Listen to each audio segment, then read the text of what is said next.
This is the installation New Unions. It's a kind of imaginative political headquarters where we map the possibility of building alternative trans-democratic unions with various internationalist and transnational political parties and platforms that are active in the European context today. And through the symbols that are surrounded into this space, we both try to show the work we've been doing as a campaign, as an artistic and political campaign, and try to open up the imaginary of what future forms of unionization could be.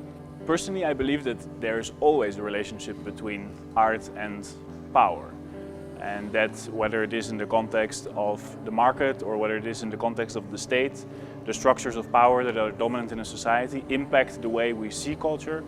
It impacts the way that we define the ownership over culture, who has access to culture, and the form of culture, of art and culture.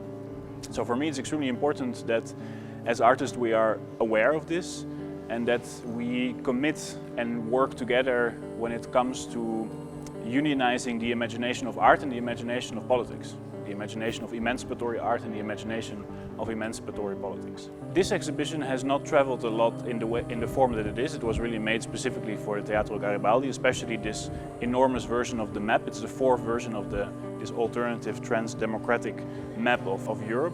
But it's true that some of the components come from different geographies of this ongoing campaign, this attempt to push and challenge the imaginary of politics.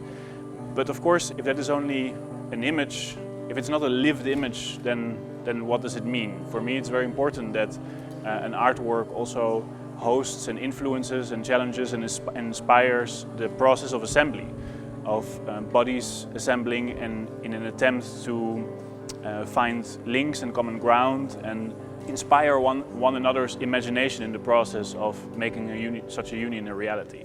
It's very difficult to fight for political change if you don't have an imagination of where you want to go. But if you only have that imagination and you don't have the political mobilization, then that imagination is powerless. It shows us the world, but we can never get there. It becomes an art that only serves itself. So for me, this intersection between the imagination of popular mass movements, the imagination of art, they are not exactly the same, but they inspire and challenge each other to make collective imagination political reality.